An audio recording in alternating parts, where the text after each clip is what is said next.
नमस्कार, स्वागत है आप सभी का। ग्लोबल अड्डा आप देख रहे हैं और मैं हूं आपके साथ पुनीत मिश्रा। हजारों ख्वाहिश है ऐसी कि हर ख्वाहिश पे दम निकले, बहुत निकले मेरे अरमां फिर भी कम निकले। बात हम कर रहे हैं फ्रांस के प्रेसिडेंट इमैनुअल मैक्रों की। यूएन में जिस तरीके से उन्होंने घेरना शुरू किया और यूएस प्रेसिडेंट को जिस तरीके से अपने अंदाज में जवाब दिया, उन्होंने कुछ कहा तो उसका जवाब वो देते हुए नजर आए। तो क्या ख्वाहिश रखते हैं इमैनुअल मैक्रों, इसी के बारे में आज हम समझने वाले हैं। और मेरे साथ मेरे सहयोगी अंकुर त्यागी मौजूद हैं। सीधे उनके पास चलते हैं। हसरतें बढ़ रही हैं सर, मैक्रों की हसरतें बढ़ रही हैं, कैसे देख रहे हैं? देखिए, फ्रांस और बाकी ब्रिटेन और बाकी और कंट्री कहीं ना कहीं डोनाल्ड ट्रंप की जो पॉलिसीज़ है उससे इत्तेफाक नहीं रखते। सामने चूँकि खुल के विरोध नहीं कर सकते, लेकिन कहीं ना कहीं मन में एक टीस है कि ग्लोबल जो पोजीशंस थी पहले प्री ट्रंप इरा, वो अब बिल्कुल बदल गई है, क्योंकि ट्रंप अब हर चीज़ का एक क्रेडिट लेना चाहते हैं। फ़िलिस्तीन का मुद्दा हो, गाज़ा का हो, यूक्रेन का हो, इंडिया का हो, पाकिस्तान का हो, तो ऐसे में जो बाकी वर्ल्ड लीडर हैं, जिसमें मैक्रों हैं और ब्रिटेन के भी प्राइम मिनिस्टर हैं और जर्मनी के भी हैं, उनके पास अब कुछ बचा नहीं है। इसलिए कुछ कंपल्शंस भी हैं फ्रांस की, क्योंकि एक बड़ी पॉपुलेशन, मुस्लिम पॉपुलेशन रहती है फ्रांस में। दूसरा, उनके जो जिस पार्टी से वो ताल्लुक़ रखते हैं वो एक सोशलिस्ट पार्टी है, तो ये भी एक उनकी मजबूरियां हैं या एक बाध्यता है। अब फ़िलिस्तीन के मुद्दे को जिस तरह फ्रांस ने उठाया है वो बहुत अच्छा उठाया है, उसकी मतलब तारीफ़ हो सकती है। बट जब तक अमेरिका और इज़राइल इस मुद्दे पर फ्रांस का साथ नहीं देते, तब तक ये बहुत बड़ी मतलब एक तरह से बड़ा रोड़ा रहेगा इसमें। लेकिन फिलिस्तीन को मुद्दे से ज़्यादा मौका मान के इमैनुअल ने काम किया है, आपको नहीं लगता ऐसा हाल के दिनों में? देखिए, अगुवाई तो वही कर रहे हैं। बिल्कुल आपने सही सवाल पूछा। फ्रांस की भी पूरी दुनिया में फ्रेंच कॉलोनीज रही हैं, नॉर्दर्न अफ्रीका से लेके बाकी दुनिया भर में, इंडिया में भी एक फ्रेंच कॉलोनी थी। तो वही मैंने बात कही कि Trump, when you are facing a leader like Trump, जब आप ट्रंप को फेस कर रहे हो जो हर चीज़ का क्रेडिट लेते हैं, तो फिर मैक्रो पे भी दबाव होगा कि यार हम भी तो सुपर पावर रहे हैं। हालांकि हम अतीत में रहे हैं, हम फिलहाल नहीं हैं।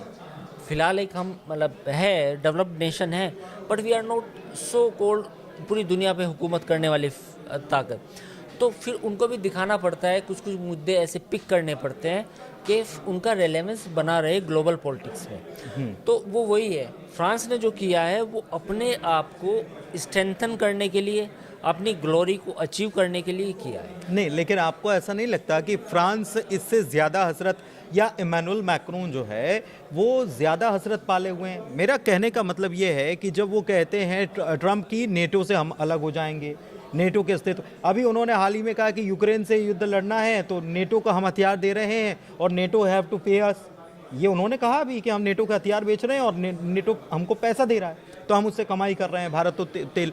तो ये यूएन में उन्होंने कहा। मैं ये कहना चाह रहा हूँ कि ऐसा लगने लगा है यूरोप को कि अब हम अमेरिका की तरफ भरोसा नहीं कर सकते। मतलब ये कब नैया डुबो देंगे, कब लुटिया डुबो ले जाएंगे, कुछ कहा नहीं जा सकता। ऐसा लग रहा है? नहीं, बिल्कुल आपका सवाल बिल्कुल वाजिब है, और आपके सवाल में इसलिए दम है कि कतर पर जब हमला हुआ, जब आपने उन्हें बड़ा सा एक गोल्डन प्लेन आपने भेजा, $100 बिलियन से ज़्यादा समझौते करे अमेरिका के साथ, उसके बावजूद दोहा में अटैक हो जाना, और वो भी अमेरिका की मतलब उसकी जानकारी में हो जाना, तो उसके बाद जो एक ट्रस्ट का, फिलहाल देखो पुनीत, इसमें एक समझने की बात है कि ट्रंप के साथ कहीं ना कहीं ट्रस्ट का डेफिसिट है पूरी दुनिया में। कोई भी किसी भी मुल्क का सरबराह हो, वो कहीं ना कहीं उसको लगता है कि यार ट्रंप कुछ भी कर सकता है। तो ये बिल्कुल आपकी बात से बिल्कुल सहमत हूँ कि कहीं ना कहीं यूरोप को भी लग रहा है कि भाई अब अपनी सुरक्षा अपने हाथ, अपनी फ़ौज को मजबूत करो, अपना इन्फ्लुएंस बढ़ाओ, चाहे वो नेटो हो, चाहे वो कोई और संगठन हो, यूरोपियन यूनियन हो, but we have to protect Europe on our सेल्व्स। मतलब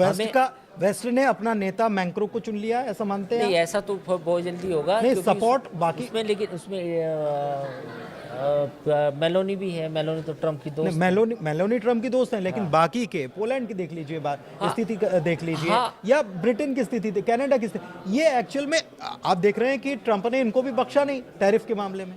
हाँ, बिल्कुल ये बात आपकी सही हो सकती है कि कहीं ना कहीं जो यूरोप है, यूरोप की अगर हम बात करें तो यूरोप में फ्रांस अगुवाई करता हुआ नज़र आ रहा है। ये मैं बिल्कुल आपकी इस बात से कहीं ना कहीं लीड कर रहा है। जर्मनी उस तरह से नहीं कर रहा, ब्रिटेन ने कोशिश कर रहे हैं, लेकिन वो ब्रिटेन उस तरह से ब्रिटेन सेकंड पोजीशन पे लीड कर रहा है, ये कह सकते हैं। हाँ, सेकंड पोजीशन सेक्रेटरी के लिए शायद वो लड़ रहा है। हाँ, लेकिन पोलैंड और बाकी मुल्क जो हैं वो इस बात को मान के चल रहे हैं कि अब यूरोप का भी आपको एक यूरोप में, प्रासंगिकता उसकी रहना मतलब चाहिए। यूरोप में जो पुनर्जागरण हुआ था, हाँ, तो वो दोबारा करने की जरूरत है। अच्छा, एक चीज़ कि हसरतें अपनी जगह, मैक्रों की अगर हसरतें हैं कि वो लीड करें, ठीक है, लेकिन वो इतनी क्या जिम्मेदारी संभाल पाएंगे, ये एक मेरा बड़ा सवाल है कि वो क्या जिम्मेदारी संभालने की पोजीशन में हैं क्या अभी?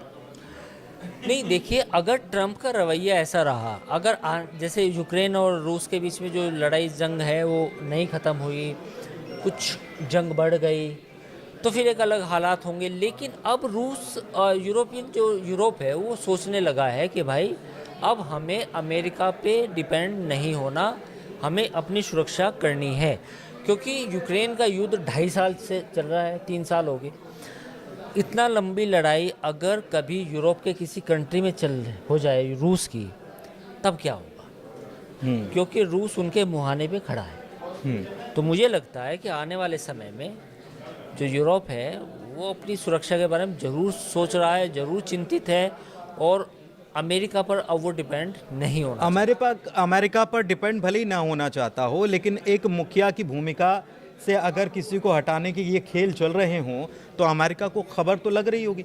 मैं ये इसलिए समझना चाह रहा हूँ कि फ्रांस में अभी जिस तरीके का प्रदर्शन हुआ है, सत्ता विरोधी प्रदर्शन, तो ये वहीं का जागरण है या फिर प्रायोजित है?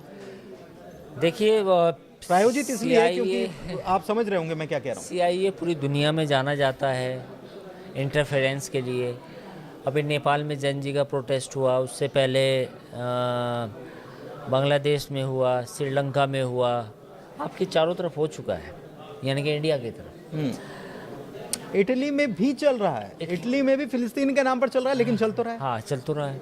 अब देखना, अब ये बातें तो अभी सामने नहीं आई, पुख्ता सबूत तो नहीं आए, पर हाँ, ये स्पेकुलेशन तो है कि कहीं ना कहीं जो अनरेस्ट है फिलहाल फ्रांस में, वो पॉलिटिकल अनरेस्ट है। वो एक वैसा अनरेस्ट नहीं है कि भाई फिलिस्तीन के नाम पे हो रहा तो फिलिस्तीन का मुद्दा है, नहीं, या अफ्रीकन इमिग्रेंट्स का कोई इशू है, वो नहीं।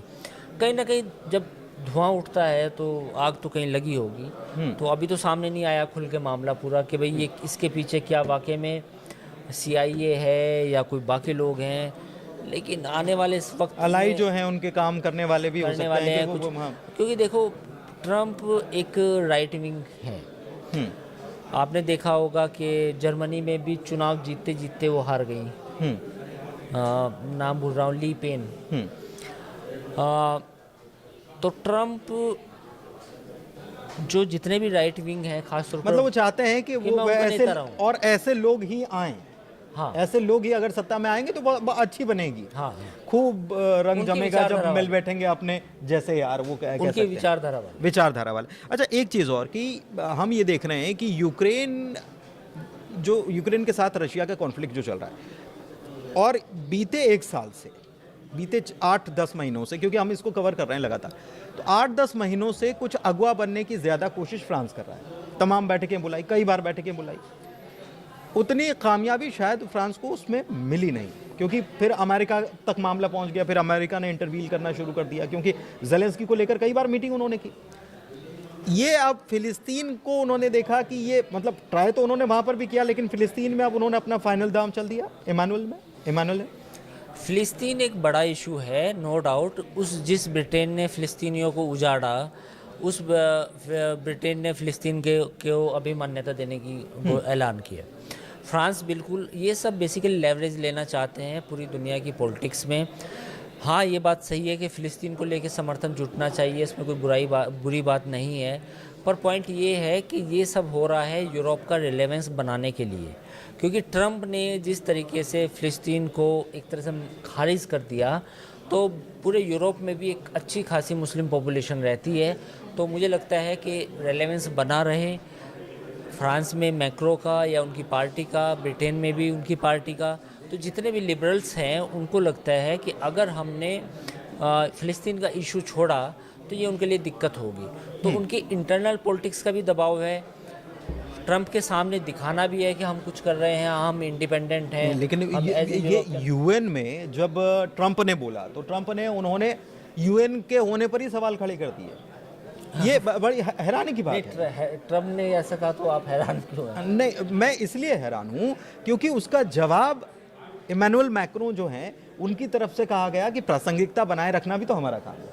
मतलब एक एक बात को उन्होंने काटा है अपनी बात से। उन्होंने कहा कि ठीक है, हम इजराइल को मान रहे हैं लेकिन फिलिस्तीन को आपको मानना पड़ेगा। तो ये चीजें जो हैं, ये टकराव ट्रंप और फ्रांस के प्रेसिडेंट के बीच में सीधा सीधा टकराव है। तो ट्रंप इसको झेल जाएंगे या खेल जाएंगे? आप ट्रंप इसको खेल जाएंगे, क्योंकि मैक्रो को भी वो पसंद नहीं करते। ये सब वो तो कल हमने देख लिया कि कल आपने देख नाराजगी ट्रैफिक आ रहा था, तो वो ट्रैफिक आ दिखा। रहा, हाँ। तो मुझे लगता है कि वो इसको खेल जाएंगे। आने वाले वक्त में, आने वाले समय में ट्रंप मिडिल ईस्ट में, जैसे उन्होंने प्लान बनाया था गाज़ा टावर करके, वहाँ पे भी जैसे ट्रंप टावर है तो गाज़ा टावर बनाने की, तो अभी मुझे नहीं लगता कि ट्रंप के रहते हुए अमेरिका की पॉलिसी में फ़िलिस्तीन को लेके कोई चेंज आएगा। फ्रांस, ब्रिटेन तमाम कोशिशें करेंगे, उनको करनी भी चाहिए, लेकिन अमेरिका और इजराइल नहीं मानेंगे, ये भी सच है। लेकिन अभी मैं वाइंड अप का टाइम हो रहा है, लेकिन फिर भी मैं आपसे ये समझना चाह रहा हूँ, हाल ही में अभी जो ट्रंप ने मीटिंग बुलाई अरब देशों की, उसमें पाकिस्तान भी मौजूद था। कल की मीटिंग का अपडेट बता रहा हूँ। तो उसमें ट्रंप ने कहा कि हम गाज़ा का युद्ध अभी रोक सकते हैं चाहें तो। दूसरी तरफ वहाँ पर वो यूएन में क्या कह रहे हैं? यूएन में वो कह रहे हैं कि हम तो इजराइल को पूरा सपोर्ट करेंगे। हमास के ऊपर सबसे बड़ी बात की वो बदल गए, उन्होंने कहा है कि हमास जो है सारे बंधकों को रिहा करे, जबकि उन्होंने जो ऑफर किया था हमास उसी को लेकर चर्चा कर रहा था कतर में, और उसके ऊपर अटैक हो जाता है। तो ये एक मुंह कई बातें हो रही ना। ये तो नहीं, ये स्टैंड जो है ये कहाँ स्टैंड करेंगे ट्रंप दुनिया के सामने? ये तो देख रही है ना दुनिया। स्टैंड कहाँ कर रहे हैं ये बताओ? तो ये तो उनके हाथ से फिर चीजें फिसल रही है, खेल कैसे सकते हैं? तो नहीं, मैंने कब कहा कि खेल में जीतेंगे? खेल में जीतना एक अलग बात है, लेकिन खेल तो करेंगे ना। खेल तो सबके साथ खेल रहे हैं वो। रूस पुतिन को कहा कि जंग खत्म हो जाएगी, खत्म हुई? पुतिन मेरे दोस्त हैं, नहीं हुई। अलास्का में B-2 बॉम्बर से सलामी भी दी गई। दोस्त हैं, और उसके बाद फिर बोल रहे हैं यूरोप के देशों को कि आप उनके प्लेन्स को मारो। अब प्लेन्स को मारो। पहले B-2 बॉम्बर से सलामी दी गई और कहा पुतिन मेरे दोस्त हैं, और अब क्या हो रहा है? तो खेलने का मतलब ये है। उस किताब का अगला पार्ट जिसका आपने सुबह आशीष के साथ चर्चा की, उस आपने कहा कि how to make a deal, उन्होंने बुक लिखी है, उसका अगला पार्ट अब वो इन चीज़ों से सीख कर लिखेंगे। लेकिन मुझे लगता है कि आई थिंक इसका जवाब हमें मिलेगा 1-2 साल के बाद। ये मेरा एनालिसिस है व्यक्तिगत, ठीक, कि ट्रंप कितने सफल हुए या दुनिया के सबसे असफल राष्ट्रपति हुए। ये सबके मन में सवाल है, वो ऐसा क्यों है, क्यों कर रहे हैं? देखो, मुझे ऐसा लगता है कि कहीं ना कोई strategy back of the mind है ट्रंप की।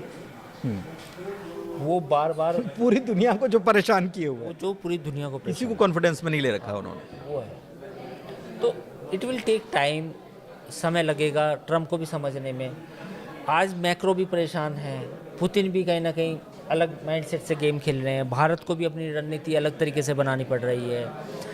पाकिस्तान जो कभी 2018 में ट्रंप ने बोला था कि Pakistan is a sponsoring the harbouring the terrorist, है ना, उसकी एड रोकी थी।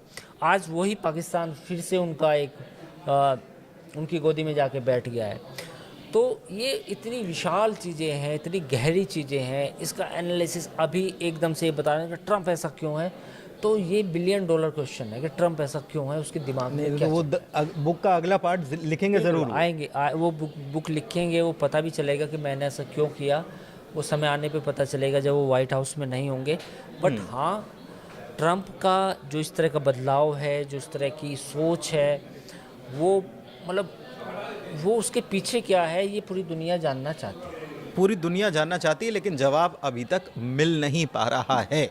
और इस बीच जो वो कर रहे हैं, उथल पुथल पूरी दुनिया में मची हुई है, लेकिन मैक्रों जो है वो अपनी चाल लगातार चल रहे हैं और ये आने वाले दिनों में और देखने को मिलेगा। देखते हैं कि बाजी किसके हाथ में जाती है। फिलहाल ग्लोबल अड्डा में इतना ही। चर्चा थोड़ी लंबी हो गई, उसके लिए क्षमा चाहते हैं। धन्यवाद।